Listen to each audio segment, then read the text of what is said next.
Pakistan has learned its lesson. We had 3 wars with India.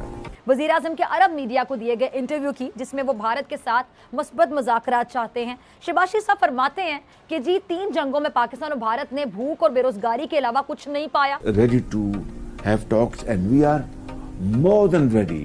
उन्होंने भारत को मुज़ाकरात की दावत दे दी है। उन्होंने ये कहा है कि दोनों ममालिक हमसाए हैं और हमेशा रहेंगे भी, और जंगो जदल से हासिल कुछ नहीं होता, सिर्फ मुल्क और कौम का नुकसान होता है। वज़ीर आज़म की मोदी को मुज़ाकरात की पेशकश। इसलिए शहबाज शरीफ ने मुत्तहिदा अरब अमारात को सालसी का किरदार अदा करने का भी कहा।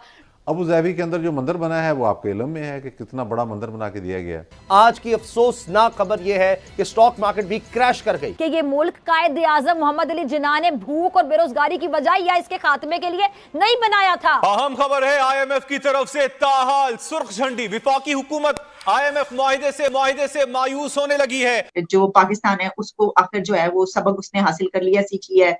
We have learned our lesson. उसने इमरान खान साहब का फोन ही कभी नहीं सुना और इमरान खान साहब मीडिया पर गिला करते पाए गए। अभी पाकिस्तान की जो परिस्थिति है, इंडिया के साथ ट्रेड करना पाकिस्तान का कंपल्शन है, भारत के लिए ऑप्शन है। अभी इंडिया का फायर पावर इतना बढ़ चुका है कि पाकिस्तान को पता लड़के कुछ नहीं होगा। वज़ीर आज़म पाकिस्तान शहबाज शरीफ ने एक इंटरव्यू दिया है और उसमें उन्होंने भारत को मुज़ाकरात की दावत दे दी है। उन्होंने ये कहा है कि दोनों ममालिक हमसाए हैं और हमेशा रहेंगे भी, और जंगो जदल से हासिल कुछ नहीं होता, सिर्फ मुल्क और कौम का नुकसान होता है। एक और बात जो सामने आई वो ये कि मुत्तहिदा अरब अमारात के ताल्लुकात पाकिस्तान और भारत दोनों के साथ बेहतर हैं। इसलिए शहबाज शरीफ ने मुत्तहिदा अरब अमारात को सालसी का किरदार अदा करने का भी कहा। सबसे पहले नवीद चौधरी साहब, आपकी राय लेना चाहूँगी। आप क्या समझते हैं कि वज़ीर आज़म की जानिब से भारत को जो ये दावत दी गई है, इसे हम क्या समझें? एक भरपूर उम्दा सफारती चाल? बिल्कुल नहीं। रवायती इंटरव्यूज़ जो होते हैं उनमें बहुत सारी बातें इसी नौइयत की होती हैं जिसमें आप इलाकाई मसाइल को उजागर करते हैं। तो ये एक रवायती सी चीज़ है। इस इंटरव्यू के दौरान जब सवाल जवाब हुए तो उन्होंने कहा कि चूँकि UAE के ताल्लुकात भारत के साथ बहुत ही मिसाली कायम हो चुके हैं, उसकी 2 बड़ी मिसालें तो आपके सामने हैं कि मकबूजा कश्मीर, वहाँ पर मुत्तहिदा अरब अमारात $बिलियन की इन्वेस्टमेंट कर रहा है। उससे वो टूरिज्म इंडस्ट्री के वाले से वो कहता है तो हम स्विट्ज़रलैंड के बराबर ले जाएंगे। तो उनके ताल्लुकात बहुत ज़्यादा हैं। अबू धाबी के अंदर जो मंदिर बना है वो आपके इल्म में है कि कितना बड़ा मंदिर बना के दिया गया है। तो ये एक रवायती सी बात है, सिंपल सी चीज़ है कि ये कोशिश सिर्फ सिविल हुकूमतों की जानिब से नहीं हुई, हर फौजी हुक्मरान ने भी की हैं। हम सिर्फ फोकस करेंगे अभी लेटेस्ट मामला क्या था।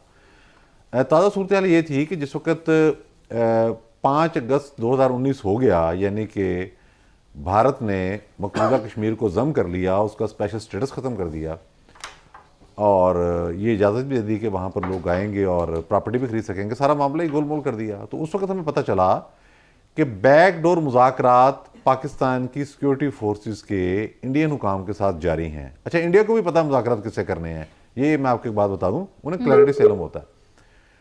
वो मुज़ाकरात कब से जारी थे? 2017 से। 2017 में वज़ीर आज़म कौन थे? शाहिद खाकान अब्बासी।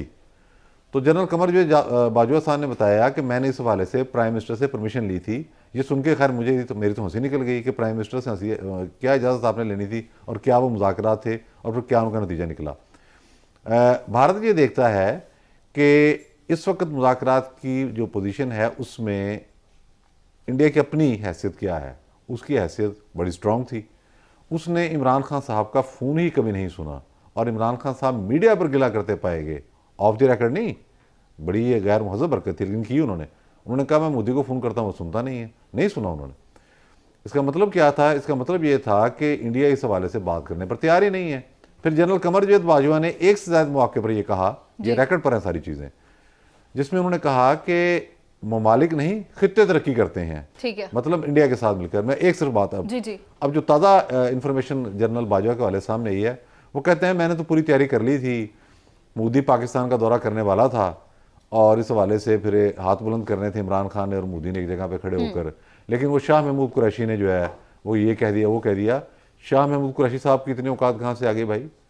सीधी सी बात है, बात बनी नहीं है। आपने ट्राई करके देख ली, आपने बैकडोर मुज़ाकरात करके देख लिए, आपने सीज फायर करके देख लिया। जावेद साहब, आप क्या समझते हैं खित्ते का अमन जिसकी जानिब नवीद साहब ने भी इशारा किया, वो खित्ते में इस्तेहकाम के साथ मुंसलिक है, उसके बगैर मुमकिन नहीं है। तो शहबाज शरीफ की जानिब से ये जो पेशकश की गई उसको आप कैसे देख रहे हैं? देखो, पेशकश है, ये पेशकश है इस तरह की हर हुक्मरान करता है पाकिस्तान में, और पाकिस्तानी कौम आदी हो चुकी है इस तरह की कॉस्मेटिक पेशकशें सुन सुन के। बात करते हैं वजीर आजम के अरब मीडिया को दिए गए इंटरव्यू की, जिसमें वो भारत के साथ मस्बत मुज़ाकरात चाहते हैं। शहबाज शरीफ साहब फरमाते हैं कि जी 3 जंगों में पाकिस्तान और भारत ने भूख और बेरोजगारी के अलावा कुछ नहीं पाया। मगर वजीर आजम साहब, मैं आपको याद दिलाना चाहती हूँ कि ये मुल्क कायदे आजम मोहम्मद अली जिन्ना ने भूख और बेरोजगारी की बजाय या इसके खात्मे के लिए नहीं बनाया था। ये मुल्क बना था 2 कौमी नजरिए की बुनियाद पर। और आज एक बहुत पॉजिटिव पेशरफ्त हुई है। हमें ये देखने को मिला कि prime minister of Pakistan Shehbaz Sharif साहब की तरफ से इंडिया को ऑफर की गई, क्या ये मिल बैठकर मुज़ाकरात के जरिए अपने मसाइल हल करते हैं, टेबल टॉक के लिए कहा गया। ये एक बहुत ही शानदार ऑफर है। मैं समझती हूँ कि पाकिस्तान की तरफ से ये जेस्चर बहुत जबरदस्त है। मैं इसको बहुत बड़ी न्यूज के तौर पर देख रही हूँ। वैसे तो ये पहले होता रहा, लेकिन अब इस वक्त भी ऐसे सिचुएशन में कि जब कुछ दिन पहले फेस ऑफ हुआ, तो इस तरह का कुछ भी कहना बहुत अच्छी बात है। इस पे कई एक एंगल्स मेरे सामने आ रहे हैं। देखिए, जब इंडिया की तरफ हम देख रहे हैं, तो इंडिया की तरफ से मैं देख रही हूँ कि कई जो मीडिया ग्रुप्स हैं उनके ऊपर ये कहा गया कि जो पाकिस्तान है उसको आखिर जो है वो सबक उसने हासिल कर लिया, सीखी है। We have learned our lesson, ये कहा गया। Shehbaz Sharif wants honest talks with PM Modi, जो कि हिंदुस्तान टाइम्स है, उन्होंने कहा है। तो अगर ये बात की जाए कि we have learned our lesson, यानी ये कि हमें ये सबक हासिल हो गया है, तो क्या हम इससे ये मुराद लें कि अब पाकिस्तान आगे बढ़ के उसने ऑफर किए कि आइए टेबल टॉक करते हैं? तो इंडिया इस बारे में क्या सोच रहा है? इंडिया तैयार है टॉक करने के लिए? देखिए आलिया जी, शो पे बुलाने के लिए धन्यवाद। अभी आज जो ये पेशकश आई है बातचीत करने की, इसके 2-4 पहलू है जो देखना पड़ेगा। देखिए, कोई भी चीज जियोपॉलिटिक्स में स्ट्रेट फॉरवर्ड नहीं होती, कोई डायरेक्ट नहीं होती। अभी पाकिस्तान की जो परिस्थिति है, इंडिया के साथ ट्रेड करना पाकिस्तान का कंपल्शन है, भारत के लिए ऑप्शन है। अभी इंडिया का फायर पावर इतना बढ़ चुका है कि पाकिस्तान को पता लड़के कुछ नहीं होगा।